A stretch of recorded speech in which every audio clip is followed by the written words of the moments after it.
오늘은 고린도후서 7장을 통해서 고린도 교회 회개와 또 바울의 선교 일행들이 큰 위로를 받은 그런 내용의 말씀입니다. 지금까지 우리가 앞에서 본 바와 같이 바울과 고린도 교회가 아주 갈등이 깊었었죠. 이단들이 고린도 교회에 들어가서 교회를 뒤집어 놓아 가지고 그래서 바울을 비난하고 깎아내리고 이렇게 함으로써 바울과 고린도 교회 성도들 간에 다 그런 건 아니지만 그 일부의 사람들이 그렇게 힘들게 했었죠. 그런데 다행히 바울의 눈물의 편지가 통했어요. 그래서 고린도 교회 성도들이 회개가 일어나고 그래서 교회가 다시 바뀌었다 하는 그런 이야기를 듣고 바울이 큰 위로를 받고 기뻐하는 그런 내용이 오늘 7장에 나와 있습니다. 그래서 우리가 위로를 넘치게 받았다, 또 기쁨이 넘친다 또 하는 이런 단어들이 자주 나오게 되는 것입니다. 자, 하나씩 살펴보도록 하겠습니다. 자, 1번 문제 같이 읽어봅니다. 시작.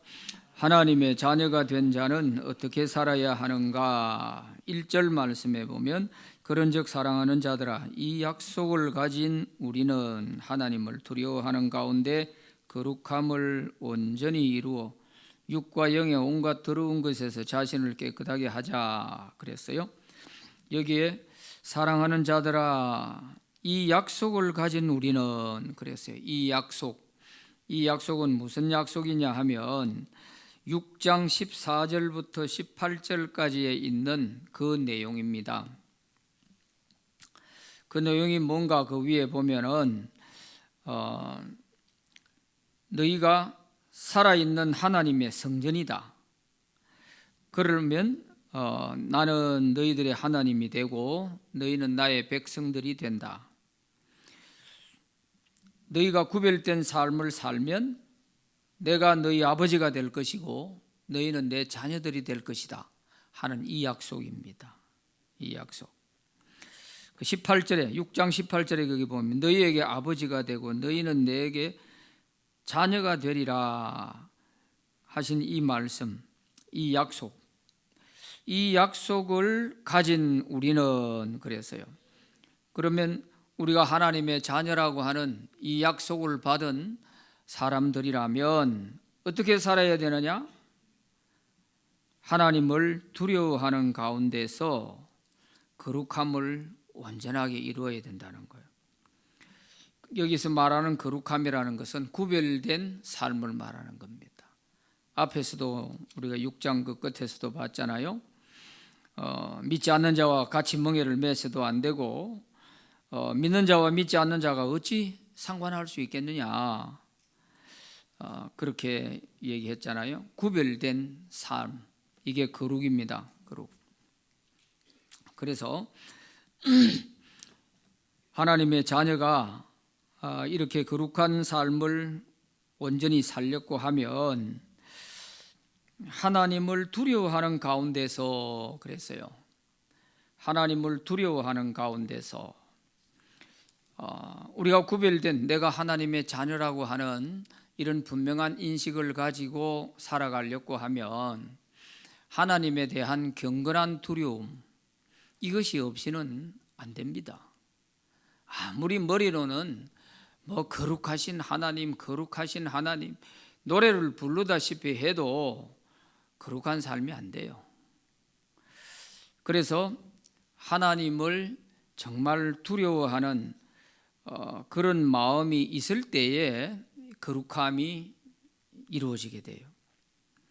그래서 하나님을 경외한다는 말을 성경에서 많이 사용하고 있는 이유가 그 경외라는 말이 공경할 경자에 두려워할 외자란 말이에요.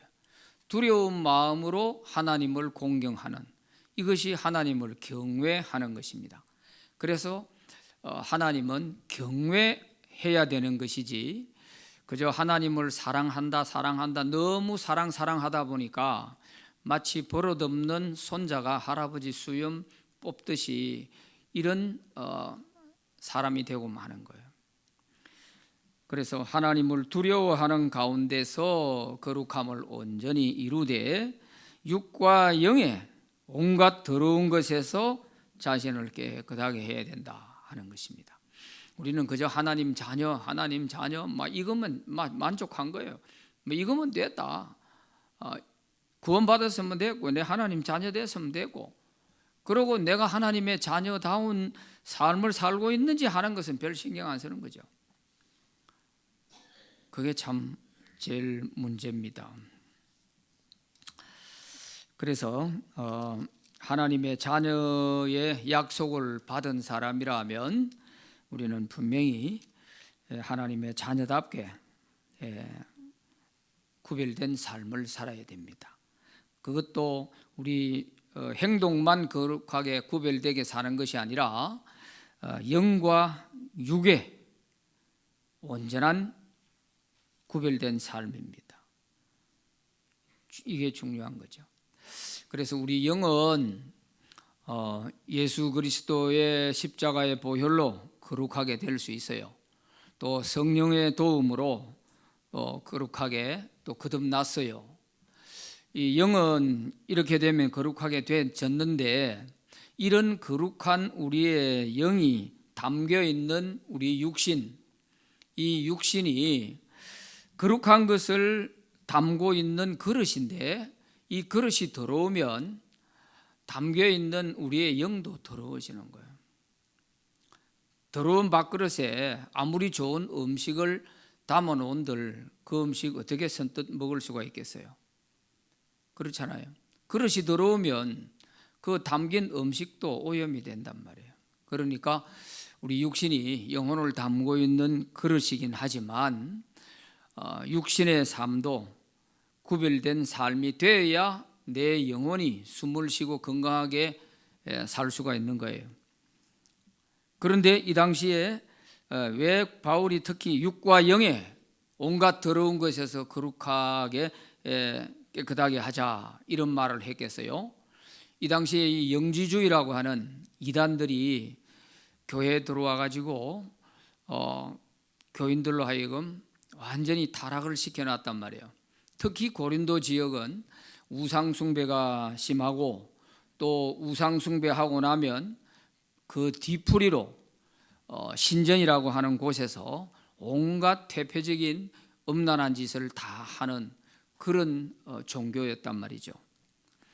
그러다 보니까 육과 영의 이 온전한 거룩함을 이루어야 된다는 겁니다. 그래서 이 영주주의는 그 교리가 영혼만 구원받아서 우리가 천국 갈 것이니까 육은 무슨 짓을 해도 괜찮다, 이렇게 주장하는 게 영지주의입니다.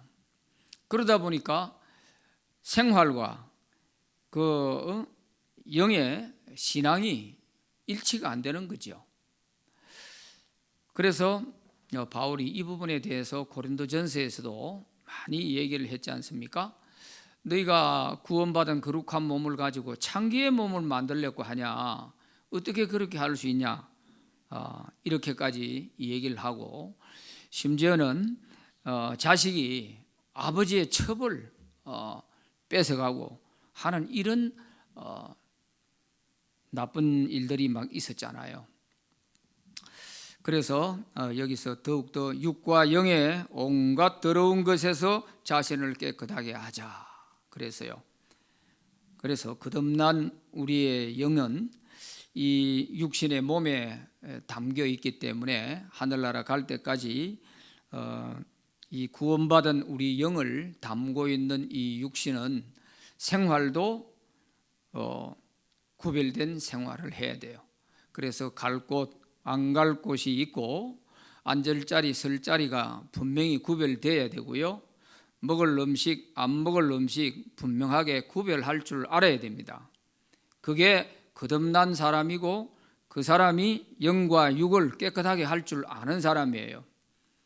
교회에서는 나 구원받았네, 나 구원받았네 찬송하고 해놓고 밖에 나가 또 술집에 앉아가지고 술 마시고 앉아 있으면 이 영혼이 어떻게 숨을 쉬겠어요? 숨을 못 쉬는 거죠. 그래서 육과 영의 온갖 더러운 것에서 자신을 깨끗하게 해야 된다. 깨끗하게 해야 된다. 이거를 좀 잘 명심해야 되겠습니다. 자, 2번 문제 읽어봅니다. 시작. 고린도 교인들은 디도의 방문이 있기 전까지 바울에 대해서 어떻게 생각했는가? 디도의 방문 이런 말이 나오니까 이게 무슨 뜻인가 이해가 잘 안 될 수가 있을 것인데, 우리가 고린도전서, 고린도후서 지금 이어서 지금 공부를 하고 있는데, 고린도전서 공부할 때 고린도전서 5장 9절에 보면 또 편지라는 말이 나올 때 제가 설명을 드렸죠. 고린도 전전서가 있다 하는 말씀을 드렸는데 기억을 하십니까? 또 처음 듣는 사람 저 이단 같은 소리 한다 또 이렇게 하지 마시고 고린도 전전서가 있었단 말이에요. 그러니까 고린도 전서에서 내가 전에 쓴 편지 이런 말이 나오는 거예요. 그러면 고린도 전서보다도 그 앞에 한 번 편지를 보냈다는 거 아니에요. 그래서 편리상 고린도 전전서라고 명칭을 하는 겁니다. 고린도 전전서를 보냈는데 거기에 대해서 반응이 좋지 않았죠. 그래가지고 고린도 전서를 다시 보내게 되는 겁니다. 고린도 전서를 보내고 나니까 또 고린도 교회 성도들이 여기에 대한 오해를 많이 하는 거예요. 오해를. 그래서 그리고 또 이단이 들어가서 막 교인들을 뒤집어 놓고 바울에 대해서 온갖 비난과 흠집을 내고 그 사람은 사도도 아니다 뭐 온갖 이런 비난을 다 했잖아요. 그럴 때 바울이 너무 마음 아파서 눈물의 편지를 썼죠. 준엄한 편지라고 하기도 하고 눈물의 편지라고도 하는데 이 편지를 써서 디도 편에 보냈습니다. 디도 편에 이제 보내놓고 바울은 바로 예배소에서 배를 타고 건너가서 고린도로 가려고 하다가 바울이 마음도 좀 추스릴 겸 또 시간적인 여유를 좀 가지기도 할 겸 화가 났다 해가 바로 달려가 가지고 하면은 어떻게 되겠어요? 그래서 바울이 눈물의 편지를 보내기 바로 직전에 한 번 다녀온 거죠. 한 번 왔는데 그때 갔다가 온갖 모욕을 다 당했단 말이에요. 그래서 이제 돌아와서 눈물의 편지를 쓰고 디도 편에 보내고 바울은 저 마게도냐 그리스 북부로 돌아서 고린도로 내려가게 된 것이죠. 그런데 그 눈물의 편지를 디도가 가서 고린도 교회 성도들에게 전달을 했을 때 처음에는 조금 반응이 좋지 않은가 싶었는데 이걸 보고 회개가 일어난 거예요. 회개가. 그래서 다행히 디도가 이제 바울에게 와서 좋은 소식을 전해줬죠. 고린도 교회가 지금 많이 달라졌다 하는 그런 얘기를 듣고 큰 위로를 받고 기뻐했거든요. 그런데 여기에 이번에 보면 고린도 교인들은 디도의 방문이 있기 전까지 바울에 대해서 어떻게 생각했나? 그 2절, 3절을 한번 보시라고요. 2절에 보면 마음으로 우리를 영접하라. 우리는 아무에게도 불의를 행하지 아니하고 아무에게도 해롭게 하지 아니하고 아무에게도 속여 빼앗은 일이 없노라. 불의를 행했다, 해롭게 한다, 속여 빼앗는다 하는 이런 말을 바울이 왜 했겠어요? 바울이 이 얘기를 왜 합니까? 그렇죠. 고린도 교인들이 바울을 비난할 때에 그 이단들이 막 그 비난하는 그 소리를 듣고 거기에 홀딱 빠져가지고 바울은 고린도 교인들에 대해서 불의를 행했다, 또 해롭게 한다, 뭐 속여서 빼앗아 가는 사람이다 하는 이런 얼토당토한 이런 이야기들을 하게 되는 거예요. 그러니까 바울이 어이가 없죠. 그래서 이제 불의를 행하지 아니했고 아무에게도 해롭게 한 일이 없고 속여 빼앗은 일이 어디 있나. 우리 손으로 일하면서 자비량하고 1년 6개월 동안이나 여러분들을 돌보고 복음을 전했다는 것 누구보다 당신들이 잘 알면서 어떻게 그런 소리를 하냐 이거죠. 그런데 다행히 그래도 이제 조금 이해를 하고 회개가 일어났다고 하니까 이제 이 얘기를 하면서 우리를 마음으로 영접해라. 앞에서도 우리가 6장에서도 너희 마음을 넓히라 그런 말이 13절에 있었잖아요. 그래서 좀 마음의 그 눈을 크게 뜨고 넓혀서 보면 되는데 이단들이 일러주는 콕 찍어서 비난하는 그 말 들으면 그게 귀에 속 들어가 가지고 다른 게 아무것도 안 보이는 거예요. 그러니까 1년 6개월 동안 그렇게 애를 쓰며 했던 그 바울의 그 모든 것이 그냥 온데간데 없는 거예요. 이 좀 사람도 아니죠. 사람도 아니라요. 응? 그 이단들이 언제 와가지고 그 고린도 교인들을 위해가 한 사람이라도 돌아다니면서 전도해가지고 뭐 교인 만드는 그런 적이 있나요? 없잖아요. 그냥 와가지고 세워져 있는 교회에 와가지고 자기들의 권위를 높이려고 바울을 깎아내려버린 것이거든. 그리고 뭐 아무것도 모르면서 바울에 대해서 그는 사도들의 추천서도 한 장 없는 사람이고 사도도 아니다, 자칭 사도라고 하고 떠돌아다니면서 저러고 있다, 이런 식으로 막 폄하를 하니까 참 어이없는 거 아니겠어요? 사람들 간에는 그런 얘기 주고받는다 치지만 그 얘기를 하나님이 듣고 계시잖아요. 어떻게 하겠어요? 그 고린도 교회를 그냥 두겠어요? 너는 인간도 아니다, 인간. 응? 짐승을 키워도 이렇게는 안 할 거다. 그렇게 생각 안 하겠어요? 어떻게 그런 소리를 할 수 있냐 이 말이에요.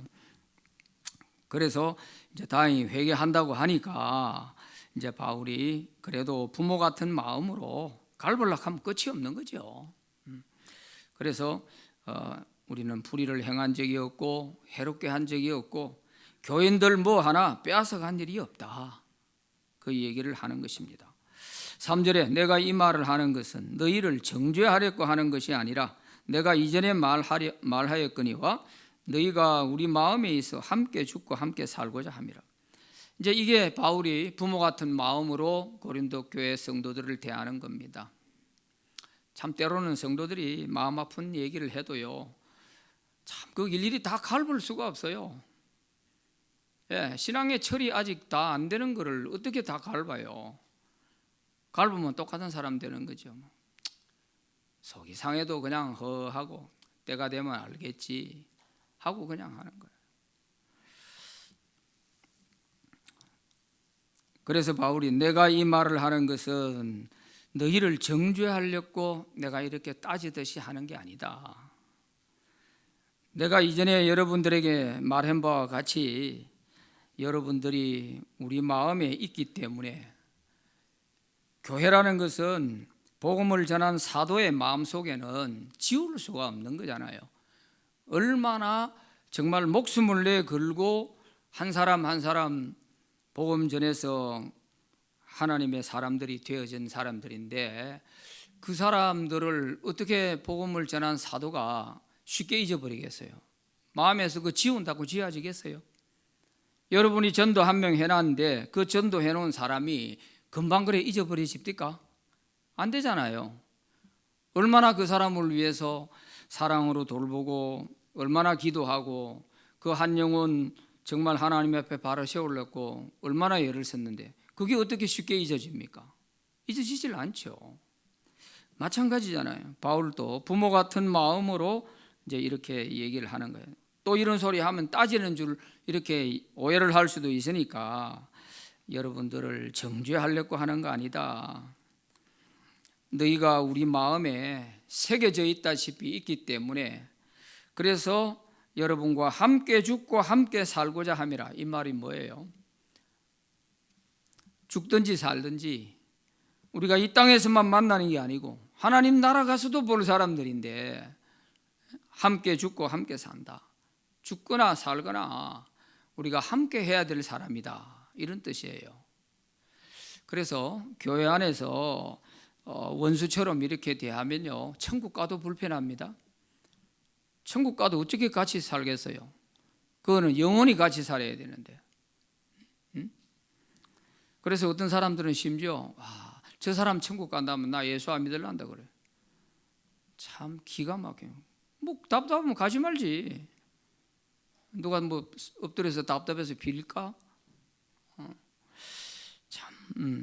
정말 사람 마음이 강팍하면요, 정말 참 사람이 이 껍데기만 인간이지 마음은 짐승의 마음이에요. 인면수심이라는 거예요. 그래서 디도의 방문이 있기 전까지 바울에 대해서, 그러니까 디도가 눈물의 편지를 전달해 주기 전까지 고린도 교회 성도들이 바울에 대해서 이렇게 생각했다는 거예요.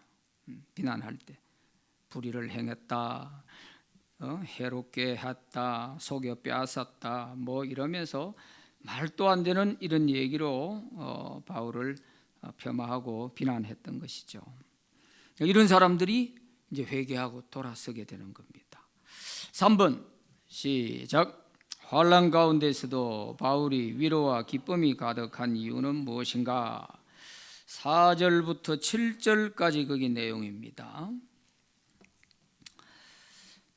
나는 너희를 위하여 담대한 것도 많고 너희를 위하여 자랑한 것도 많으니 내가 우리의 모든 환난 가운데서도 위로가 가득하고 기쁨이 넘치는 도다. 그래서 위로가 가득하고 기쁨이 넘치는 도다. 환난 가운데서도 바울이 위로와 기쁨이 이렇게 넘치는 그 이유가 뭐예요? 예? 바울이 이렇게 기뻐하고 위로가 넘친다고 말하는 그 이유가 뭐예요? 지갑 주스일까요? 뭐 때문에 이렇게 기뻐하고 위로가 된다고 하지요?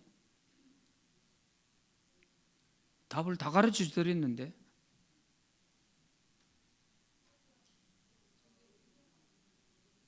예?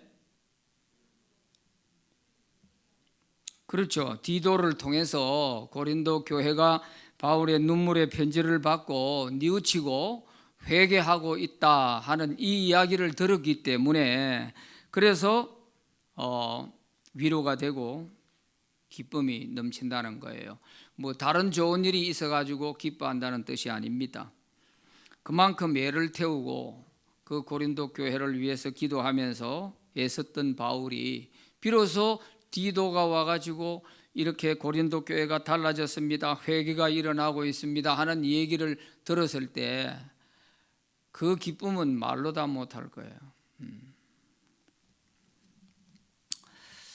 자, 5절에 우리가 마게도냐에 이르렀을 때에도 우리 육체가 편하지 못하였고 사방으로 환난을 당하여 밖으로는 다툼이 안으로는 두려움이었노라. 이것은 바울이 고린도에 아직 도착하기 전에 디도를 먼저 눈물의 편지를 가지고 보내고 지금 바울은 마게도냐에 있는 거예요. 마게도냐에 있는데 마게도냐가 어디예요? 빌립보, 데살로니가, 베레아, 이 그리스 북부 지역, 여기가 마게도냐란 말이에요. 그러니까 이때 바울은 어떻게 됐어요? 데살로니가 같은 데는 일주일 만에 쫓겨나고 빌립보에서는 감옥에 갇히고 그 마게도냐 지역에 있을 때에 그 표현을 해놓은 거 보세요. 사방으로 환난을 당하여 밖으로는 다툼이 안으로는 두려움이었다. 이런 상황에 놓여 있었지만 고린도 교회 소식을 듣고 나서 너무 위로가 됐고 기뻤다는 거예요. 이런 상황 속에서도. 그러니까 복음을 전하는 사도에게 있어서는 가장 기쁜 소식이 뭐겠어요? 바로 그 교회가, 병든 교회가 다시 회개하고 바로 선다 하는 이런 이야기를 들었을 때 이보다 더 큰 기쁨이 없는 거예요. 여러분들 만약에 자녀가 빗나가던 자녀가 회개하고 돌아온다 이 소리를 들었을 때 여러분 마음이 어떻겠어요? 잠이 안 오도록 기쁠 거 아니에요. 바로 그런 기쁨이에요. 무슨 뭐 돈다발을 하나 주워 가지고 기뻤다 그게 아니에요. 그래서 정말 우리 그 믿는 부모들에게 있어서는 바로 이런 기쁨, 아마 신앙생활을 이제 오래 하시고 나이 드신 어르신들은 이거를 많이 느끼게 돼요. 특히 산전수전 다 겪어보신 어르신들은 교회가 평안하게 지낸다는 게 얼마나 감사한 일인지 몰라요. 환난을 겪어본 사람은 그걸 알거든. 교회가 시끄럽고 분쟁이 생기고 이렇게 됐을 때 그 고난의 시기를 지나본 사람은 교회가 평안한 때가 얼마나 좋은지 몰라요. 제가 처음 신광교회 왔을 때만 하더라도 신방을 그때 첫 신방을 해보는데요, 교인들 가운데 가끔 이런 말을 하는 거예요. 목사님, 구멍가게 하나도 되는 게 없습니다라요. 교회가 어지럽고 시끄러우니까 성도들 가정에도 뭐 되는 일이 없는 거예요. 되는 일이 너무너무 어렵다는 거예요.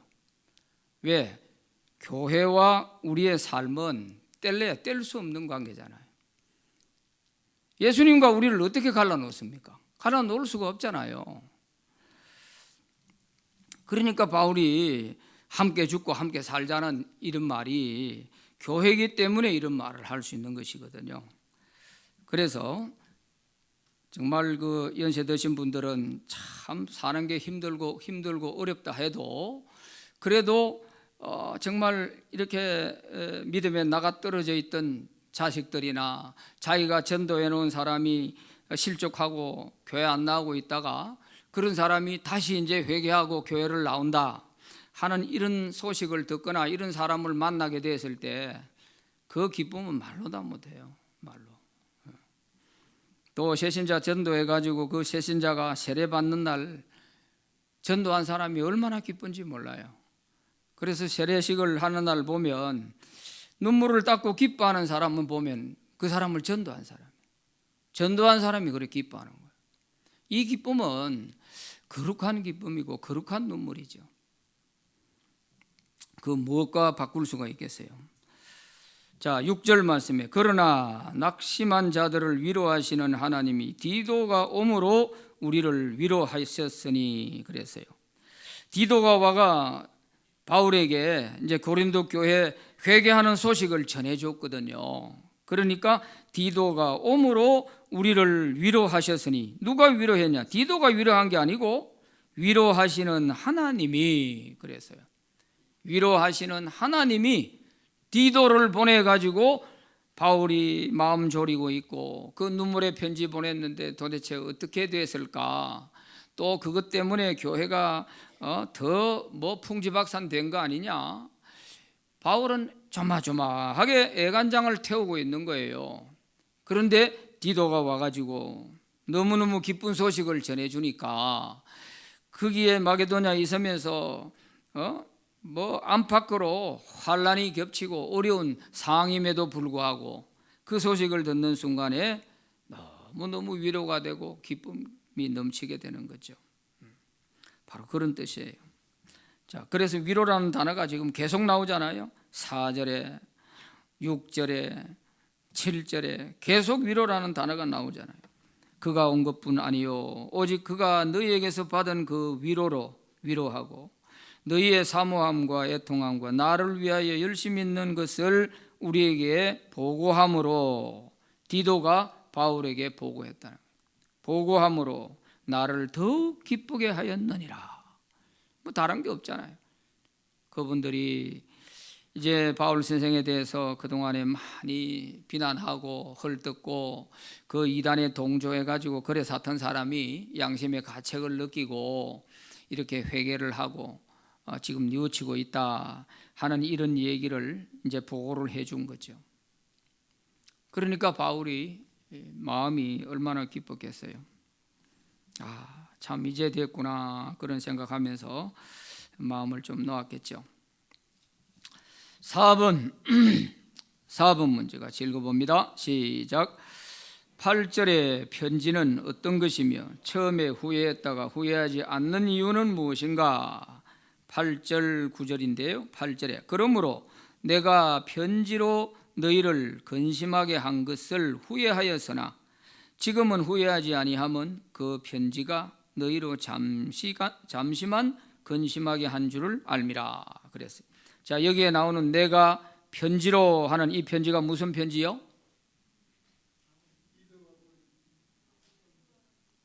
디도 편에 고린도 교회에 보냈던 눈물의 편지. 왜 눈물의 편지라고 하냐 하면 바울이 한번 방문했다가 온갖 수모를 당하고 돌아와 가지고 마음이 너무 아파서 피눈물을 흘리듯이 편지를 쓴 거거든요. 그래서 그 편지가 좀 이 과격하게 그렇게 썼단 말이에요. 그러놓으니까 바울이 더 마음을 졸이고 있었던 거예요. 내가 너무 강하게 또 꾸짖은 거 아닌가 이런 생각을 하면서 마음을 졸였던 것이죠. 바로 그 눈물의 편지를 말하는 것입니다.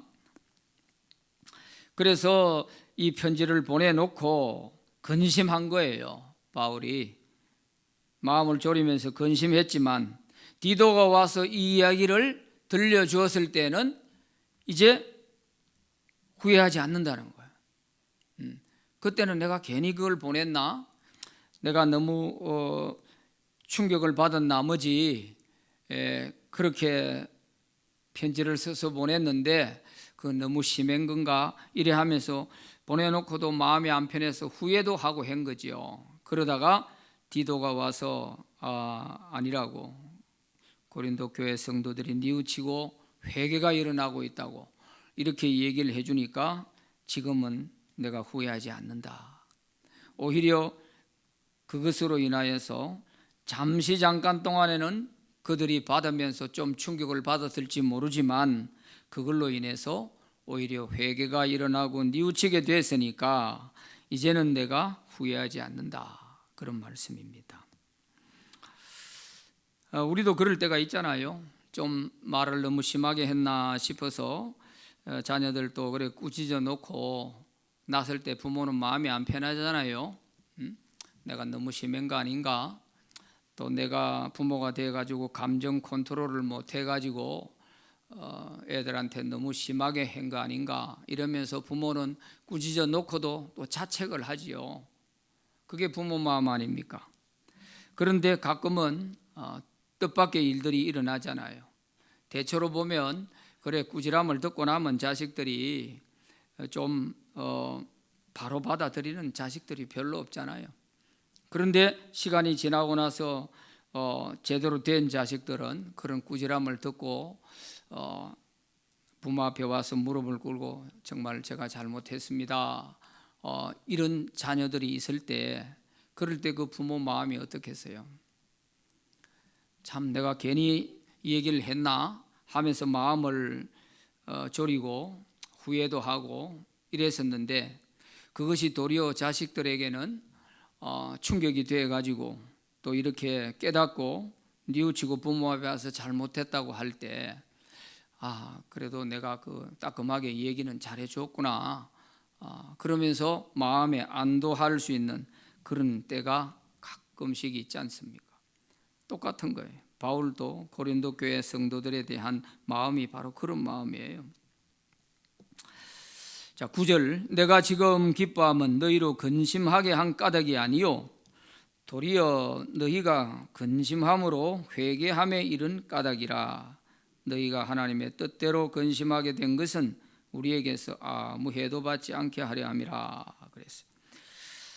근심함으로 회개함에 이르게 되었으니 이제는 내가 후회하지 않는다 그런 말씀이죠. 자, 5번 문제 같이 읽어봅니다. 시작.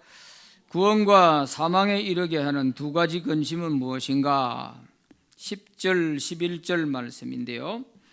10절에 하나님의 뜻대로 하는 근심은 후회할 것이 없는 구원에 이르게 하는 회개를 이루는 것이요 세상 근심은 사망을 이루는 것이니라 그랬어요. 구원과 사망에 이르게 하는 두 가지 근심이 뭐지요?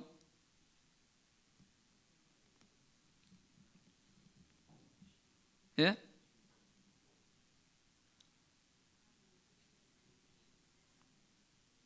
수요일 날은 꿀을 좀 드시지 말고 오시라니까.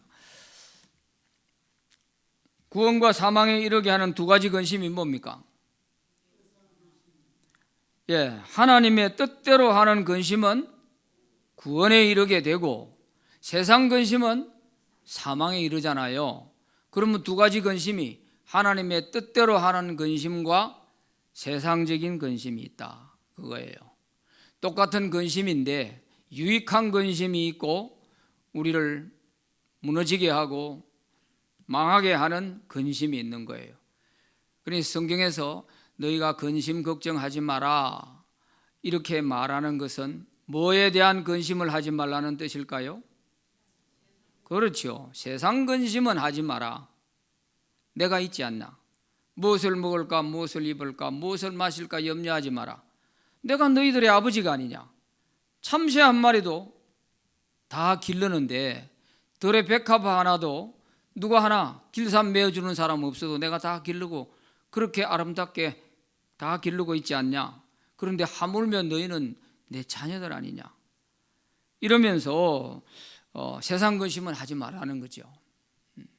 왜? 그것은 하면 할수록 우리 믿음을 잃어버리게 되고 우리 영혼을 실족하게 만들기 때문에 세상 근심은 하지 말라는 거예요. 그러나 우리가 해야 될 근심은 반드시 해야 되는 거예요. 그것은 하나님의 뜻대로 하는 근심이에요. 이 하나님의 뜻대로 하는 근심은 마치 하나님이 근심을 주는 것처럼 이렇게 생각하면 안 되고요. 여기서 하나님의 뜻대로 하는 근심이라는 것은 내가 어떻게 하면 하나님의 뜻대로 살까? 어떻게 하면 좀 더 하나님의 뜻대로 살아갈 수 있을까? 늘 근심을 하는 거예요. 그래야 발전이 있으니까요. 이런 근심이 없이 맨날 할렐루야 뭐 천만에요. 그건 할렐루야가 아니에요. 내가 하나님의 뜻대로 하는 근심을 할 때에 정말 하나하나 정말 하나님의 뜻을 위해서 내가 힘들지만 그렇게 살아가다가 좋은 일이 생길 때 그때가 할렐루야예요. 하나님을 찬양할 수 있는 거잖아요.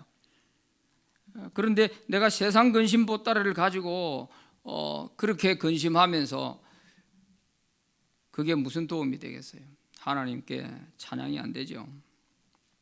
그래서 우리가 반드시 해야 될 근심은 해야 됩니다. 이 근심은 없으면 안 됩니다.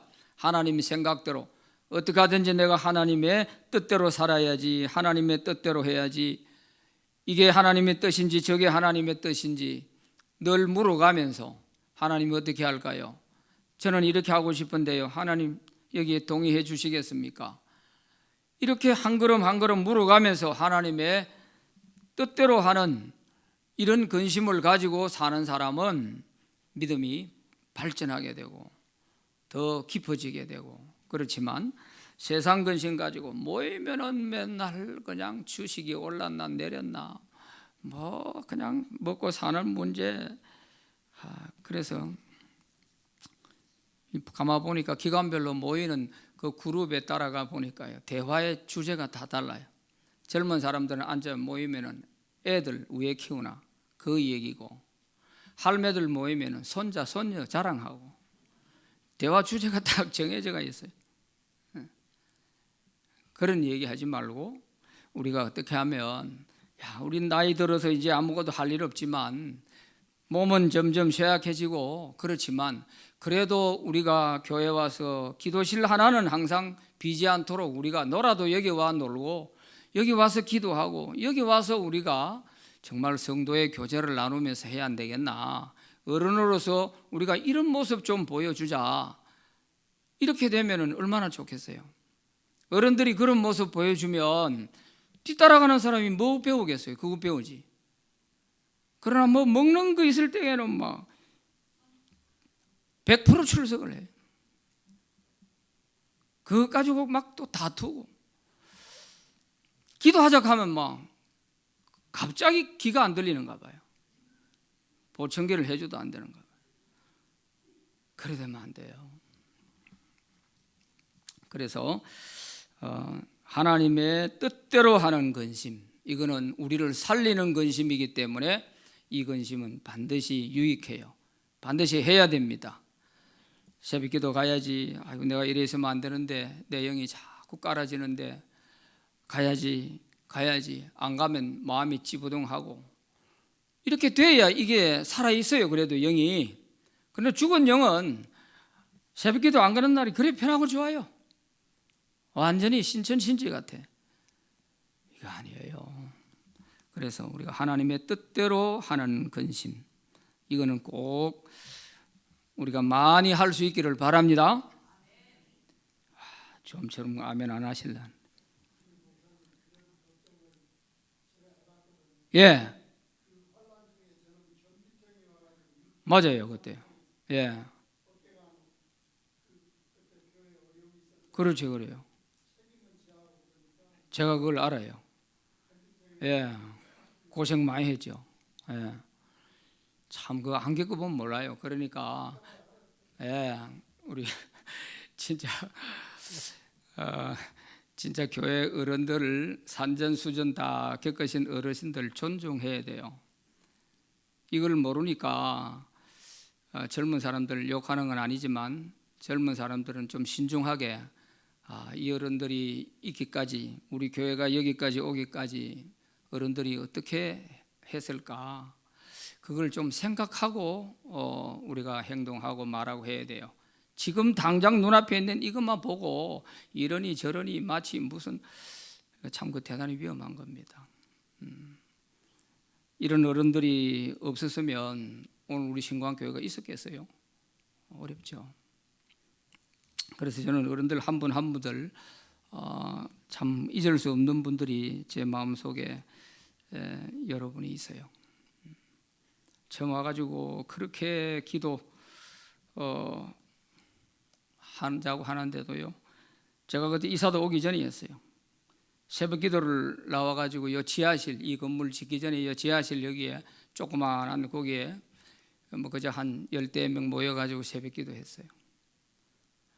그러니까 지금은 이제 천국 가신 권사님 한 분은 연세도 많으시고 또 이 몸도 조금 자유롭지 못하셨는데, 그래도 목사가 새로 왔다는데, 젊은 목사가 왔는데 힘낼 수 있도록, 힘 빠지지 않도록 내가 가서 앉아라도 있어줘야 되겠다, 이래가지고 새벽기도 나와셔가지고 가시다가 문턱 하나 넘으시다가 쿡 주저앉았는데 그만 고관절이 나가버렸어요. 수술을 2번이나 하고 뭐 이러다가 결국 그게 완치가 다 못된 상태에서 하나님 나라 가셨죠. 그래서 제가 그 참 잊을 수가 없어요, 그 권사님을. 그런 한 분 한 분들의 그 마음이 다 모이고 기도가 모여서 오늘 여기까지 온 거예요, 우리 교회가. 그러니까 우리 교회에 대한 뭐 역사 뭐 공부하듯이 하는 건 아니지만, 그래도 이 교회가 여기까지 올 때에는 많은 분들의 눈물과 땀과 기도가 있었다는 거, 그거를 우리가 잘 모르는 분들, 젊은 분들은 꼭 좀 아셔야 돼요. 그것도 모르고 그냥 어른들 우습게 생각하고 이렇게 되면은 진짜 안 돼요. 그래 되면 교회가 또 똑같은 사이클로 돌아가게 돼요. 또 문제가 생겨가지고 한번 교회가 어려움을 겪어봐야 또 아는 거예요. 이게 왜 자꾸 되풀이 될까요? 역사를 잊어버리면 그래 돼요. 나라의 역사도 마찬가지고 교회도 마찬가지 아니겠습니까? 자, 마지막 6번 시작. 불의를 당한 자는 각각 누구이며 불의는 구체적으로 무엇이었는가? 12절 말씀에 보면, 그런즉 내가 너에게 쓴 것은 그 불의를 행한 자를 위한 것도 아니요 그 불의를 당한 자를 위한 것도 아니요 오직 우리를 위한 너희의 간절함이 하나님 앞에 너희에게 나타나게 하려 함이로다 그랬어요. 여기에 불의를 행한 자, 불의를 당한 자, 이게 누구냐 하는 거예요. 불의를 행한 자가 누굴까요? 그래서 여기에 대해서는 학자들이 한 두 가지를 드는데 두 가지도 뭐 사실 하나는 시원찮은 거죠. 왜냐하면 고린도전서에 보면 자식이 아버지의 첩과 강간을 하고 하는 이런 못된 짓을 하는데도 교회가 그걸 보고 눈 감고 가만히 있다는 거죠. 당장 쫓아내든가 출교를 시키든가 처리를 해야 되는데 교회가 파벌이 나눠져 있으니까 자기 파에 속해 있으면 그런 못된 인간도 감싸고 도는 거야. 그러니까 교회가 될 수가 없죠. 그 교회가 분열이 되면 교회가 안 되는 이유가 이겁니다. 누구 편이냐 이거 살펴가지고 아무리 못된 짓거리를 하고 해도 자기 편이면 감싸주고 자기 편이 아니면 아무리 바르게 사는 사람이라도 비난하고 이렇게 되기 때문에 교회가 옳게 안 되는 거예요. 고린도 교회가 그런 거예요. 그래서 바울이 막 화를 냈거든요. 그랬는데 그런 어떤 윤리적으로 잘못된 이런 부분에 대한 것이 불의를 행한 것이다 이렇게 보는 게 하나 있고, 하나는 이단들이 들어가 가지고 교회를 미혹해 가지고 바울을 비난하게 만들었던 요것이다 이렇게 보는 것이 있는데, 후자가 더 지지를 받는 학설입니다. 왜냐하면 그거는 이미 고린도전서에서 이미 얘기를 다 했기 때문에 다시 여기서 언급할 필요가 없고, 여기서 불의를 행한 자 하는 말은 이단들의 거기에 교리에 빠져가지고 거기에 동조하고 바울을 비난하면서 교회를 분열시키고 어지럽게 만든 이 사람들이 불의를 행한 자 이렇게 봐야 되는 것입니다. 그리고 불의를 당한 자는 누구 계세요? 바울과 그 복음을 전하는 동역자들을 말하겠죠. 그래서 디도도 가가지고 그 편지를 전해주면서 얼마나 기도하고 마음을 졸이면서 또 이 편지 줘가지고 이들이 어떤 반응이 나올까 하면서 조마조마하는 마음으로 가서 전했을 거 아니겠습니까? 바로 그런 부분을 말하는 것이고요. 그러면은 이 불의는 구체적으로 어떤 것이냐? 바로 그 이단들에 대한 그 잘못된 그런 가르침으로 인해서 바울과 교회를 사이를 벌려놓아 버리는 이것을 말하는 것입니다. 구체적인 불의가 바로 그거예요. 불의 중에 뭐 윤리적인 그런 어떤 잘못된 점도 나쁘지만 예수 믿으면서도 가장 안 좋은 게 뭐냐면 교회의 파벌을 만드는 것입니다. 교회에서 편가르기를 하고 파벌을 만들고 끼리끼리 자꾸 이렇게 벽을 만들고 하는 이것이 교회를 병들게 하는 거예요. 이게 불의 중에 불의예요. 참 안 좋은 겁니다. 그래서 어떤 사람이든지 그 교회에 들어가서 싹 한번 훑어보면 이 교회는 끼리끼리 모이는구나, 저기에는 아무도 비집고 들어갈 틈이 없구나, 이게 느껴지면 정착이 안 됩니다. 왔다가 다 떠나는 거예요. 다 떠나요. 그렇지만 교회에서 그런 게 없어야 돼요. 누구든지 왔을 때 어디든지 이렇게 할 수 있는 그걸, 우리 교인들은 우리 교회가 좋은 줄 모르는 이유가 우리 교회밖에 모르니까 그런 거예요. 우리가 전도해가지고 새롭게 예수 믿고 이랬던 사람들이잖아요. 대부분이 그렇잖아요. 외부에서 와서 이렇게 등록하는 분들은 그렇게 많지는 않습니다. 극소수지요. 그런 분들은 오히려 우리 교회에 와서 우리 교회가 너무 좋다 이렇게 말을 하는데, 왜? 다른 데 가봤거든. 그런데 우리 교회에서 전도 받아가 예수 믿고 이렇게 꾸준히 오래 믿고 온 사람들은 우리 교회밖에 모르니까 좋은 건지 안 좋은 건지 이거를 잘 몰라요. 그런 사람들은 방학 때 옆에 한번 가보세요. 가서 보고 우리 교회 좋구나 하는 걸 아셔야 돼요. 그걸 모르면은 자꾸 교회를 좀 신중하게 생각을 못하고 그냥 함부로 하다가 자꾸 교회에 문제를 일으키는 사람이 되는 거예요. 자, 이렇게 해서 그렇게 갈등을 빚던 고린도 교회가 회개하고 돌아가게 됐다 하는 이 소식 듣고 위로를 받고 기뻐하는 그러한 내용을 보았습니다. 우리 교회는 항상 하나님께서 늘 하늘로부터 내려주시는 그런 위로, 어려움과 고난 중에 있는 분들이 우리 교회에 와서 하나님의 위로를 받고 새 힘을 얻고 이렇게 또 죄 지은 자들은 와서 회개하고 거듭나고 하는 이런 일들이 주님 오시는 날까지 계속되게 되기를 바랍니다.